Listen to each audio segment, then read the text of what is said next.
மழை சீசன் முடிஞ்சிருச்சு. ஆனால் இங்கே மழை விட்ட மாதிரி இல்லை, டெய்லி மழை வந்து பெஞ்சிட்டே தான் இருக்குது. துணி தான் காய வைக்க முடியல, அது கொஞ்சம் கஷ்டமாக இருக்குது. ஏன்னா நம்மக்கிட்ட வாஷிங் மிஷின் ட்ரையர்லாம் இல்லைல்ல, அதனால. அப்புறமா இந்த பாட்டிலில் என்ன அப்படின்னு பார்த்தீங்கன்னா செடி வச்சுருக்கேன்.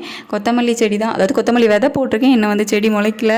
ஸோ நம்மக்கிட்ட ஃப்ரிட்ஜ் இல்லைல்ல, ஸோ கொத்தமல்லியெல்லாம் ஸ்டோர் பண்ண முடியல. அதனால் நம்மளே வந்து ஐடியா பண்ணி இப்படி பாட்டிலில் அழகாக செடி வைக்கிற மாதிரி கட் பண்ணி மண்ணெல்லாம் நிரப்பி விதையும் போட்டு வச்சாச்சு. கூடிய சீக்கிரமாக வந்து முளைச்சி வெளியே வந்துடும் அப்படின்னு நினைக்கிறேன். வந்தப்புறமா நான் உங்களுக்கு காட்டுறேன். ஸோ இப்போதைக்கு இப்படி தான் வந்து பிளான் பண்ணி இந்த இடத்துல தான் வைக்க முடியும், அதனால் இங்கே வச்சுருக்கேன். வெளியிலலாம் நமக்கு வைக்க முடியாது.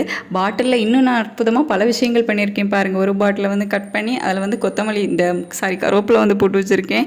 அப்புறமா இன்னொரு பாட்டிலை வந்து கட் பண்ணி அதில் ஸ்பூன், அதுக்கப்புறம் நான் கத்தி இதெல்லாம் வந்து போட்டு வச்சுருக்கேன். ஸோ இந்த மாதிரி பல விதமான திறமைகள் எங்கிட்ட இருக்குது. ஸோ அதெல்லாம் பார்க்கணும் அப்படின்னா நம்ம சேனலை மறக்காமல் சப்ஸ்கிரைப் பண்ணி வச்சுக்கோங்க, அப்போ தான் நிறைய விஷயங்கள் தெரியும். அப்புறமா மழை சீசனுக்கு காஃபியும் கூடவே பஜ்ஜியும் சாப்பிட்டா நல்லா இருக்கும்ல. ஸோ அதுக்கான வேலைகள் தான் வந்து போயிட்டுருக்குது. உருளைக்கிழங்கு ப்ளஸ் வெங்காயம் இந்த ரெண்டு வந்து கட் பண்ணி அப்படியே பஜ்ஜி போட்டு சாப்பிட்டுக்கலாம் அப்படின்னு பிளான் பண்ணி, ஹஸ்பண்டும் வந்து ஒர்க் போயிட்டு சீக்கிரமாக வந்துட்டாங்க மழை அப்படிங்கிறதுனால. ஸோ 2 பேரும் சேர்ந்து அழகாக இருந்து ரெடி பண்ணிட்டோம். உங்களுக்கு வேணுமா கமெண்ட்டில் சொல்லுங்கள். தேங்க்யூ.